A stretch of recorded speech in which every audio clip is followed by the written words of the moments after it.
नमस्कार, एस्ट्रो तक में आप सबका बहुत बहुत स्वागत है। मैं हूं प्रवीण मिश्र। आइए जानते हैं इस दीपावली से अगली दीपावली तक कैसा रहेगा आपका समय।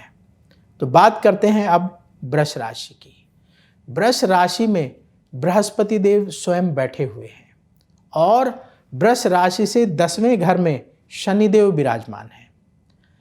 इस दीपावली से अगली दीपावली का समय वृष राशि वालों के लिए धन लाभ कराने वाला होगा। आपकी मेहनत के अच्छे परिणाम मिलेंगे।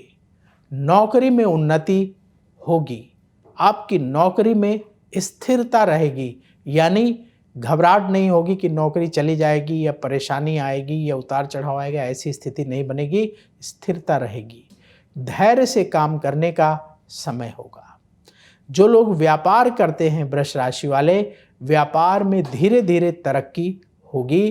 तो धैर्य से आपको अपना काम करते रहना है। कार्यों में बहुत ज़्यादा जल्दबाजी नहीं दिखानी है। नैतिकता से भरा हुआ आपका जीवन होगा। कामकाज के साथ साथ सामाजिक कार्यों में भी आपका मन लगेगा। तो थोड़ा सा टाइम जो है सोशल वर्क में भी देने की आवश्यकता होगी। जैसा कि हमने आपको बताया कि आपके वृष राशि से 10वें घर में शनिदेव बैठे हुए हैं। तो शनिदेव जब 10वें घर में बैठे होते हैं तो प्रोफेशन का स्थान धीरे धीरे ग्रो करता है, यानी प्रोफेशन में धीरे धीरे सफलता मिलती है। तो धीरे धीरे आपको उन्नति प्राप्त होगी। इसलिए वृष राशि के लोग इस दीपावली से अगली दीपावली तक पूरे धैर्य से, पूरी मेहनत से काम करते रहें, क्योंकि शनिदेव मेहनत का ही फल प्रदान करते हैं। शॉर्टकट अपनाने से लाभ नहीं होता। इसलिए 10वें घर में शनिदेव बैठे हुए हैं तो आपको निरंतर मेहनत करने की आवश्यकता होगी। वृष राशि वालों को इस दीपावली से अगली दीपावली तक ध्यान क्या रखना है? अपने कार्यों में आलस्य नहीं करना है। आलस्य करेंगे तो आपके काम समय पर नहीं होंगे और उसके बाद उसका असर आपकी तरक्की पर पड़ सकता है। इसलिए आलस्य छोड़ करके काम करने की आवश्यकता होगी। रिश्ते कैसे रहेंगे? देखिए, इस दीपावली से अगली दीपावली तक आपके रिश्तों में मधुरता और बढ़ेगी। ध्यान क्या रखना है कि रिश्तों से संबंधित अगर कोई बात है तो उसमें जल्दबाजी में फैसला करने से बचना होगा। आपका व्यवहार आपके रिश्तों की धुरी है, इसलिए अपने व्यवहार को मधुर रखें। जो भी बोलना है सोच समझ करके बोले, मीठी वाणी बोले। कटु वाणी का प्रयोग करना उचित नहीं होगा। देखिए, अगर रिश्तों को लंबा चलाना है तो हमें अपने व्यवहार को अच्छा रखना होगा। अगर आपका व्यवहार ठीक नहीं रहेगा तो रिश्ते लंबे नहीं चलते हैं। तो इसलिए अच्छा सोचें, अच्छे कार्य करें और थोड़ा अपने परिवार को और समय दें। फैमिली वालों को टाइम कम देंगे तो फिर रिश्तों में दूरियां बढ़ने लगती हैं। तो इसलिए परिवार के लिए वक्त अवश्य निकालें। सेहत कैसी रहेगी? सेहत आपकी ठीक रहेगी। वृष राशि वालों को सेहत को लेकर के बहुत ज़्यादा परेशान होने की ज़रूरत नहीं है, ठीक रहेगी। इन्फेक्शन वाली बीमारियों से बचने की सलाह है। जैसे होता है ना, इन्फेक्शन की वजह से बुखार आ गया, इन्फेक्शन की वजह से तरह तरह की आजकल बीमारियां होने लगी हैं। तो इन्फेक्शन से अपने आप को बचाना है।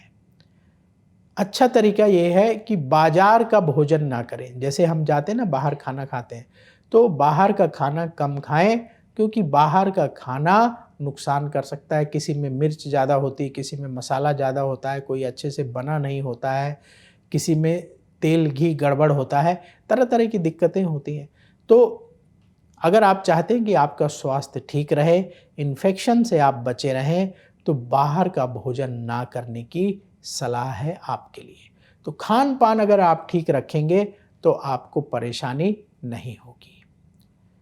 उपाय: पूरे साल माँ दुर्गा की पूजा करें तो आपका समय बहुत अच्छा बीत जाएगा। जीवन में जो परेशानियां आएंगी उससे लड़ने की शक्ति आपको प्राप्त होगी। तो क्या करना है आपको, प्रतिदिन नियम बना लीजिए कि आपको प्रतिदिन सुबह स्नान ध्यान करके दुर्गा चालीसा का पाठ करना है। दुर्गा चालीसा प्रतिदिन पढ़ेंगे तो माँ दुर्गा के आशीर्वाद से आपके काम सफल होंगे और माँ दुर्गा की कृपा से जो विघ्न बाधाएं आपके काम में आएंगी, करियर में आएंगी, वो सब निरंतर दूर होती चली जाएंगी। तो प्रतिदिन दुर्गा चालीसा का पाठ करें और शुक्रवार के दिन माँ दुर्गा को सफ़ेद रंग की मिठाई, जैसे आप पेठे का भोग लगा सकते हैं, सफ़ेद रंग की बर्फ़ी का भोग लगा सकते हैं। कोशिश करें कि कोई शुद्ध चीज़ का भोग लगाएं, तो पेठा अच्छा रहता है, पेठे का भोग लगा लें। अगर आपको सफ़ेद रंग की मिठाई का भोग लगाना है तो अपने घर में बनाएं सफ़ेद रंग की मिठाई, इसके बाद भोग लगाएं तो वो बहुत उत्तम होगा। बाजार की बनी हुई मिठाई का भोग लगाना उचित नहीं होता है। उसका कारण ये है कि उसमें शुद्धता नहीं रहती है, और शुद्धता नहीं रहेगी तो फिर देवी देवता उसे ग्रहण नहीं करते। देवी देवता जो आपका भोज्य पदार्थ है उसकी सुगंध को ग्रहण करते हैं, और अगर वो सुगंध पवित्र नहीं होती है तो उसे देवी देवता ग्रहण नहीं करते, उसे जो है राक्षस उस चीज़ को खींच कर ले जाते हैं, ग्रहण कर लेते हैं। तो अगर आप चाहते हैं कि आपका प्रसाद माँ दुर्गा जो है ग्रहण करें तो उसमें शुद्धता का होना बहुत ज़रूरी है। तो अपने घर में साफ सुथरे बर्तन में स्नान ध्यान करके पूरे पवित्रता से तैयार करें, और फिर इसके बाद जो है भोग लगाएं शुक्रवार के दिन किसी माँ दुर्गा के मंदिर में जा कर के, तो आपको माँ दुर्गा की विशेष कृपा प्राप्त होगी। और इस दीपावली से अगली दीपावली का जो आपका समय है वो बहुत अच्छे तरीके से बीत जाएगा। तो देखिए, बात बहुत छोटी होती है, लेकिन अगर उसको सही तरीके से करेंगे तो बड़ा फल मिल जाता है, और अगर उसको करने में चूक हो जाती है तो फिर अच्छा फल प्राप्त नहीं होता है। इसलिए इस बात का ध्यान रखना है। तो अब वक्त हो गया है आपसे विदा लेने का। बाकी के वीडियो अवश्य आप देखिएगा। इस दीपावली से अगली दीपावली तक किस राशि के लिए कैसा समय रहेगा, तो आप अवश्य देखिएगा, और आपके जानने वाले लोगों की जो राशि है वो उस राशि का वीडियो उनके साथ ज़रूर शेयर करिएगा, ताकि वो भी लाभ उठा सकें। हमें खुद भी लाभ उठाना है और अपने करीबी लोगों को भी लाभ पहुंचाना है। तो इस बात का ख्याल रखेंगे तो बहुत अच्छा रहेगा। और अगर आपने एस्ट्रोतक अभी तक सब्सक्राइब नहीं किया है तो ज़रूर सब्सक्राइब कर लें, ताकि महत्वपूर्ण जानकारी जो एस्ट्रोतक में आती है वो आपको मिलती रहे। तो अभी हमें अनुमति दीजिए, देखते रहिए एस्ट्रोतक। आपको दीपावली के पावन पर्व की बहुत बहुत शुभकामनाएं। बोलिए जय माँ दुर्गे। अगर आप मुझसे जुड़ करके अपनी समस्याओं का समाधान चाहते हैं और चाहते हैं कि आपकी समस्याओं को ज्योतिष के माध्यम से सुलझाया जाए, तो आप हमसे संपर्क कर सकते हैं, जुड़ सकते हैं एस्ट्रोतक पर।